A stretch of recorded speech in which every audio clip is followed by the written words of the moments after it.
Reverse مفتی طارق مسعود کی جہالت کا اندازہ لگائی.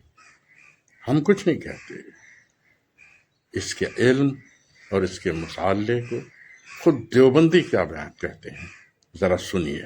یہ بر صغیر میں ایک چیز رائج ہو گئی ہے، فرض نماز کے بعد یہ اجتماعی دعا ہے ہی نہیں. فرض نماز کے بعد کسی قرآن حدیث میں کہیں بھی نہیں ہے، فقہ کی کسی کتاب میں نہیں ہے، یہ جو عربی مستند کتابیں ہیں، اردو کتابوں کی بات نہیں کر رہا میں. نہ امام حنیفہ سے منقول، نہ امام شافعی سے. ظاہر ہے ان سے اس لیے منقول نہیں ہے کہ ہوگی تو ایک چیز ائمہ مجتہدین تو اسی کی قائل ہوتے ہیں جو قرآن و سنت سے ثابت ہوتا ہے. یہ سوالات تو پورے ہوں گے نا. فرض نماز کے بعد اجتماعی دعا مانگنا کیسے ہے؟ جائز ہے. رسول پاک علیہ السلام نے مانگی ہے. رفع یدیہ بعد ما سلم.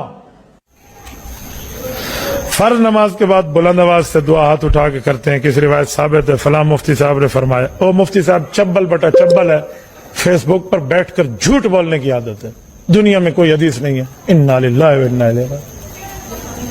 محدث یوسف بن نوری رحمہ اللہ نے معارف السنن میں 8 حدیثیں اس پہ نقل کی ہے کہ آپ ہاتھ اٹھا کر نماز کے بعد دعا کر سکتے ہیں. ترمذی کی شرح معارف السنن اٹھائیں، 3 جلد میں حضرت نے لائن لگائی ہے، 2.5 صفحے اس پر دلائل دیے.